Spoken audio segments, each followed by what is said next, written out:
Have you ever noticed how the line between truth and lies can be so thin, so delicate, yet amazingly complex? It's like staring into a foggy mirror where the reflection of reality becomes distorted by the fog of deceit. Lies start off as mere whispers, hardly noticeable, like a gentle breeze that ripples the surface of a serene lake. But as they accumulate, lies create an intricate maze that shrouds the path to the truth. Like shadows in the twilight, lies stretch and elongate, concealing what was once clear and vivid. It's a subtle dance of deception, one falsehood leading to another, weaving an intricate tapestry of half-truths and distorted facts, until the genuine reality becomes almost unrecognizable. And the most treacherous aspect of this intricate play between truth and lies is that often the teller of the lie becomes entangled in their own web of deception. The stories they've spun begin to contradict, like a house of cards teetering on the brink of collapse. Lies, like vines, creep and intertwine, obscuring the path that leads to the actuality. We become so engrossed in the fiction we've crafted that the simple, unadulterated truth becomes an elusive and distant stranger. But it's essential to remember that the truth, no matter how shrouded it may be, is like a steady, unwavering light in the midst of this fog. It may take effort, perseverance, and courage, but it's worth the journey to clear away the fog of lies and reveal the brilliance of the truth. In a world where boundaries between fact and fiction are blurred by the subtle art of deception, our quest for the truth becomes a noble endeavor, a struggle to peel back the layers of untruths and rediscover the clarity that lies beneath. Lisa Melendez has been searching for the truth for over 5 years, praying for answers to the questions that have haunted her every night as she lays her head on the pillow. What happened to her son, Daniel Reed Smith, on that steamy August night in 2018? How did he end up dead on a remote section of railroad tracks in Dorchester County? Why does nothing about either his injuries or the stories told by his friends add up? There are people who hold the truth about the night DJ died, individuals who have specific knowledge of the series of events that include his murder and leaving him on the tracks. The lies have already begun to unravel. The fog of lies told is already beginning to lift, allowing the light to shine through. Welcome back to FITSFiles, your new home for true crime and corruption, wherever you download podcasts. I'm your host, founding editor Will Folks of FITSNews.com. Previously on FITSFiles, our team introduced you to a new investigation, Death on the Tracks, the story of Daniel Reed DJ Smith of Dorchester County, South Carolina. After receiving an independent review of DJ's autopsy and cause of death, the FITS team, along with attorney Tucker Player, went down to Dorchester County to view the location on the tracks where DJ's body was found. Viewing the location in person was a critical next step in telling this story and in the battle that lies ahead for DJ's family as they seek accountability in the death of their son. If you missed the last episode in which we recapped that visit, we'd encourage you to go back and take a listen. Once again, as DJ's family demands answers, fights for justice, and seeks real accountability, our team is taking this journey with them, searching for the same things ourselves, searching for the truth. Here again, our producer and lead investigator, Jen Wood, and her interview with attorney Tucker Player. So I am here today with Tucker Player, who is a Columbia-based civil litigation attorney who focuses on corruption cases. He's quickly becoming one of my favorite attorneys to work with, follow, talk to about cases because there is just no shortage of corruption in South Carolina. So Tucker we met during, you're representing clients in probate cases in Florence and Darlington County. And, as we were working through some stuff, I realized, what a passion you have for cases that involve corruption. And you agreed to go on out to the railroad tracks to look at the scene where Daniel Reed Smith's body was found on August 11th, 2018. And we've been covering that story on our FITSFiles podcast. And we, we keep trying to figure out what happened, because the investigation started, it didn't start right away after his body was found. It started 9 days later with Dorchester County Sheriff's Office, and then eventually SLED was called in to take the reins due to some conflicts of interest. And Eric Melendez, DJ's father, was an investigator with the First Circuit Solicitor's Office. So they also conflicted it out to the 14th Circuit Solicitor's Office. So it just like so many different agencies were involved.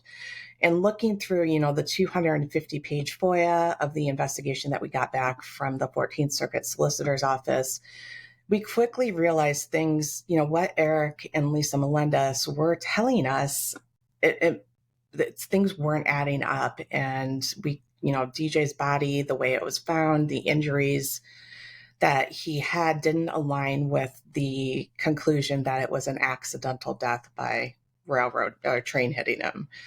So we went out to Dorchester County to take a look at the scene, and you went along with us. And thankfully, you do have some experience with train accident litigation. So it was interesting to have you along. What were your thoughts going, like when you first got to the location where his body was found? Somebody went through an awful lot of trouble to get it there. There's no way. If he's walking down the tracks, and you kind of have to go back to all the different theories that have been tossed out there by the different parties. He was not killed by a train. Any seems to me with common sense would know that. But obviously, we have a medical exam seems to indicate that, and then they dropped it because it was an accident or it was a suicide. And none of that makes any sense. You don't have to have technical expertise. When you realize the time of day that this happened, where he was, there is no way he did not see a train coming for at least, 3/4 of a mile. It's a straight shot. There are no lights anywhere. The only light would have been the gigantic one on the front of the train. And the train is coming through 2 crossings. And every time a train comes to the crossing, they are required to ring their bell and blow their horn a certain amount of times. I can tell you from experience, they're not the best at doing that. But if there is a time when the conductor is going to be paying attention to the tracks, it's when he's going through 2 crossings that are in close proximity. If there's a dude standing in the middle of the tracks trying to kill himself, you're going to see him, and he's going to explode when you hit him, and you're going to stop the train and call the necessary authorities. I know the railroad said they didn't have cameras on 4 of the trains, but they had conductors. And I've done enough with train accidents that if that train was traveling anywhere above 25 miles an hour, he's a spot. He's not a body with a couple of crushed bones internally. And there's no way. I think there was the issue with brain tissue that we never found. And, unless he was laying on the tracks with his head over a rail, it doesn't make sense that there wasn't more trauma to the rest of the body, and more importantly, where are the brains? Right. The location of the items that he supposedly dropped on the tracks are inconsistent. What I saw, and I know the Melendez think it may have been a 4-wheeler. That doesn't make sense. When you're talking about the number of potential suspects that that I'm kind of leaning towards at this point, it was the dudes with the truck. And when you have a full size truck, you can ride down railroad tracks fairly easily because the rails run on the inside of your tires, but they don't touch. So you can't really deviate off the tracks. You're kind of riding the rails. And Right.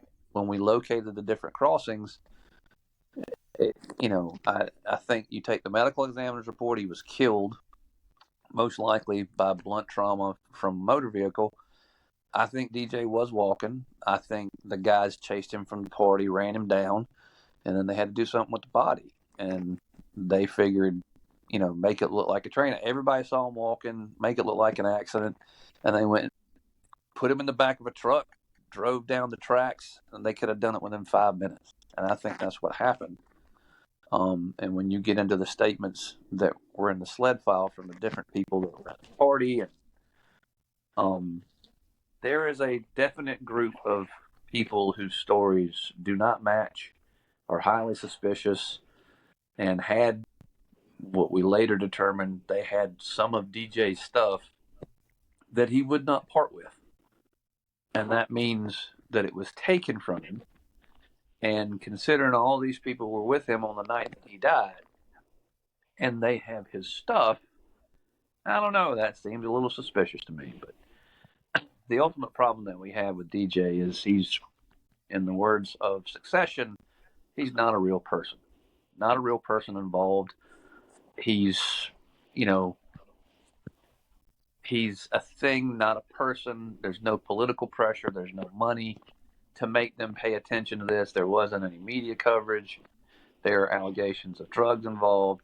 All of these factors that make it less palatable for, to find a victim and gain sympathy in the public.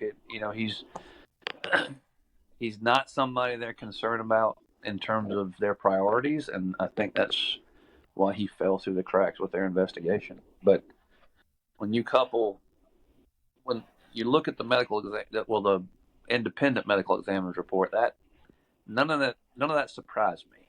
I mean, that's what I expected because I've seen lots of train accidents over the years, and the people who have the benefit of a motor vehicle between them and the train do not come out of it as well as DJ did.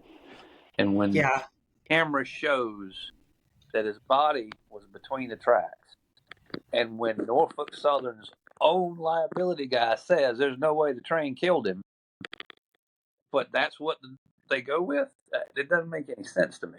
And there was a lot of hanky-panky with law enforcement in Dorchester once Eric started poking around, and that is one of the biggest signs of corruption. You want to shut somebody up who's trying to get justice, you're trying to cover something up, and we're going to get to the bottom of that, I can assure you.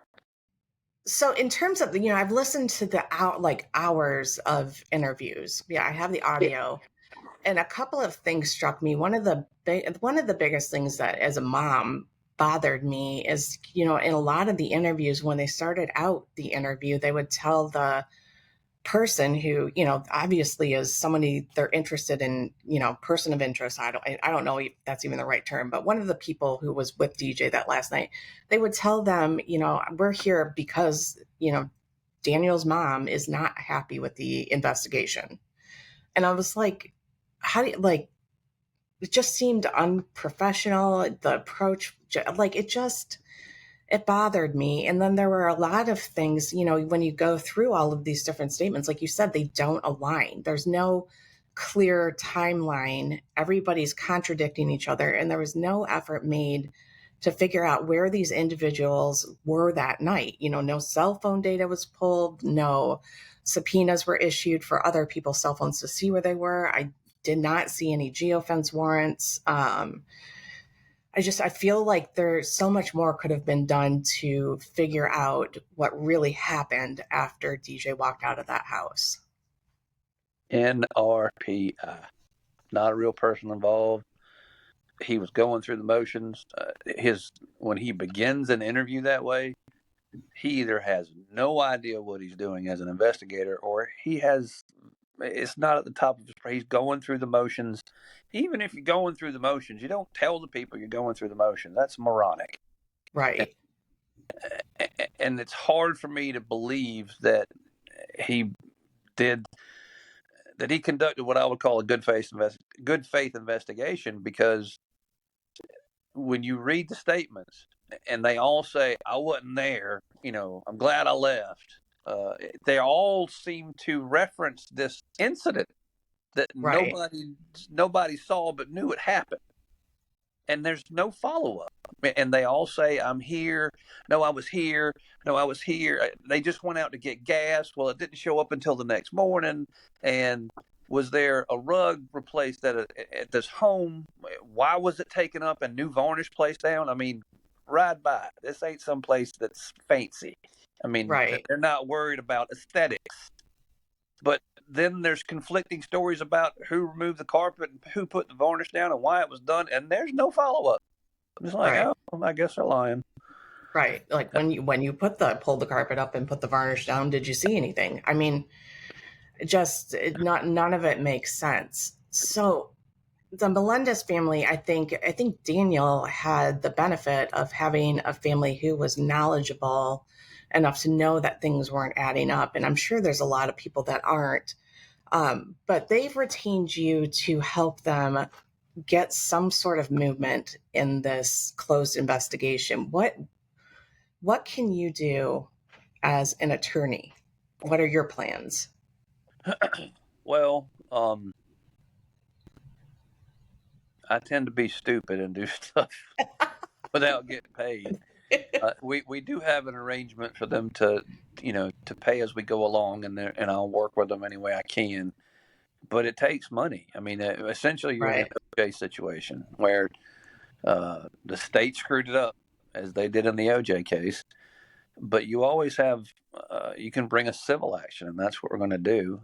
Right now, we're trying to go through the information and the interviews, documents that we have to see if we have enough to name the people that we think were involved. And right now, I've got 3 in my head that I feel confident we have more than a justifiable. We have enough information to file a lawsuit and to see if these people had any responsibility with DJ's death, and that's what I'm doing for them. So would that be a wrongful death lawsuit you would file? Yes. Okay. And then that would give you some power to pull them in and do your own line of questioning, right? Correct. I would be able to depose everybody involved, including the investigators and the sheriff of Dorchester County. Okay. Do you has this ever been done where you use civil litigation in South Carolina to push forward a criminal investigation? And I know we don't have any control over what they do. Right. We're hoping to make enough noise that there will be enough public pressure on the authorities to go back and relook at this case. But if they don't, then at least they can find some solace in a jury coming forth and saying these people were responsible for his death, even though they can't carry any criminal penalties. Right. It's kind of like the OJ case in reverse. Correct. Well, Right. no, it's the civil OJ case where they said Right. they're going to take what the state tried to do and prove it. That was a lesser burden of proof in a civil case. But the main thing is, from my review of these interviews that were done by law enforcement, that it was, they don't have, they do have the power. I mean, if you lie to a cop, it's a crime. But this particular investigator didn't seem to be very assertive or interested in following up on the definitive inconsistencies in the statements between these parties.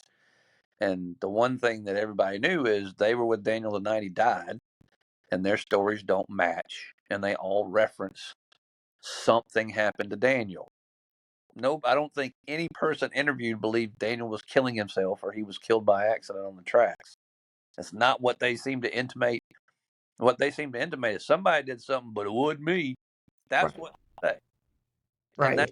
that's not a case you can close, to me. And it's closing it and deeming it accidental rather than, saying it's a cold case. Does that like benefit their investigative numbers, their outcomes? no, I think there's a non-nefarious reason for it, which is why I'm here. The parents are at a disadvantage until the authorities close the criminal case because they're not allowed access to the information and the interviews. I mean, that's how I became involved. Is once Eric Melendez, the stepfather, got the file and said, "Look at all this. This doesn't make sense. The evidence doesn't match what their ruling or what their final determination was."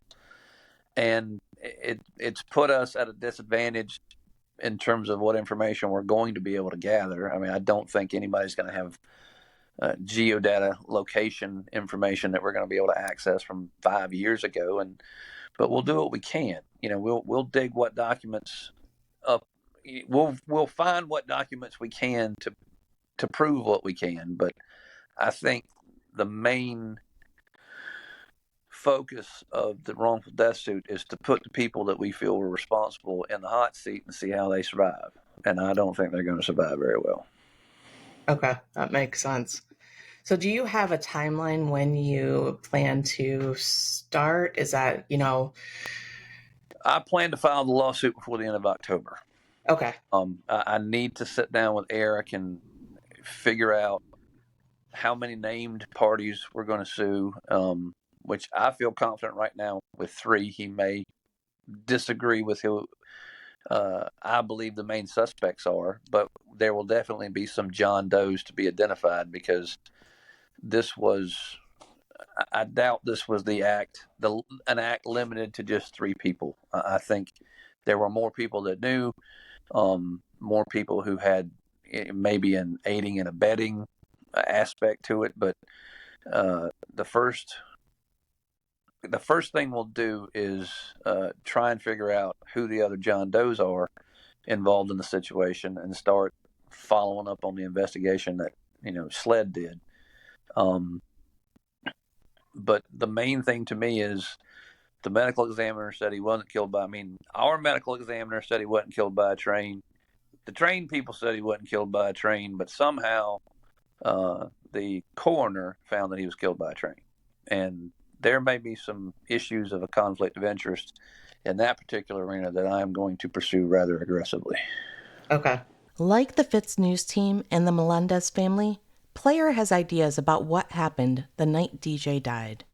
I'm pretty sure they got in a fight. Daniel left. Steve and his buddies got in his truck, ran his ass down. Maybe they were just trying to scare him. Maybe it was an accident, but then they got a fucking dead body who they take back to Steve's. And my recollection of us driving was the first crossing is right around the corner from Steve's. And they drove down, dropped him, then ran up to the crossing up there by Omar. What was the guy's name? The property? Hugo. Then ran up to Hugo's crossing and got off. And, it looks like he was, out on the tracks. And I think why they picked that particular place is a fundamental misunderstanding of how much room you have on the tracks. Right. Because it looks like when you're standing there, you're dead if a train's coming. Because the ballast is so steep on either side. But I know from my years working defending CSX, it's not as, you can avoid the train if you just have 2 or 3 feet. And he had more than that. I mean, you and Dylan scared the shit out of me because I thought y'all getting ready to fall down the cliff. But, it wouldn't. He wasn't going to fall to his death if he got off the tracks. And it just, none of it makes sense. The entire idea that it was an accident or suicide is just so stupid. It makes me think somebody's covering something up. Really, it is just phenomenally stupid. And why won't you do this investigation? Well, that's what has me interested. Yeah. And that's what I'm going to dig to find. Yeah, Yeah, I think And there's here's the thing: all of these people are of the same social caste and collective, not a real person involved. So, there's one person that has a name that links back to a family in Dorchester that I'm going to pay particular attention to, because if there is a cover up, or someone asking, hey, let's not dig too hard over here, it's because of that. It's not because these individual people have power right. or notoriety or money. It's not. They're all in the same boat. They're basically considered usable or disposable people. These are all disposable people, which, with law enforcement, it does not. It's your job, and it shouldn't matter, but Right. it does. Right. Money rules everything in our society. So Money talks, bullshit walks. Well, thank you so much for going with us and for talking to me today, because I really I'm excited to follow this as it works its way through the court system. I think it's going to be fascinating legally, and I'm hoping at the very least it makes police agencies pay more attention to, do your job. You've been listening to FITSFiles, a true crime and corruption podcast written, directed, and produced by FITSNews.com. We're the team that broke the Murdaugh murders, crime, and corruption saga and the Cheer Incorporated sex abuse scandal wide open. I'm founding editor Will Folks, and along with producer and lead investigator Jen Wood, special projects director Dylan Nolan, researcher Callie Lyons, and the rest of our team, we are bringing you this series of investigative reports in which we uncover layers of truth lurking beneath the surface, offer exclusive interviews and insights, provide critical background and context, and reveal previously unreported details. We also wanted to share some additional news on the podcast front. This will be our final scripted episode of the first season of FITSFiles. Please keep subscribing and sharing this podcast, though, as we will be sharing additional unscripted interviews and roundtable discussions as we prepare for our second season. We will continue to follow the still unfolding stories that we've covered on this podcast, including the upcoming murder trial in the Rose Petal murder in Greenville, South Carolina. We will also bring the investigation into DJ Smith's death in Dorchester to a conclusion. If you appreciate independent journalism, support our work by subscribing to FITSNews.com. There you can review our original reporting, browse case files, and be the first to receive breaking news on all the stories we cover. Your support makes everything we do possible. Your subscription helps us hold those in power accountable. So please, subscribe today. That's FITSNews.com. And while you're at it, please like us on the podcast platform of your choice and consider leaving a review.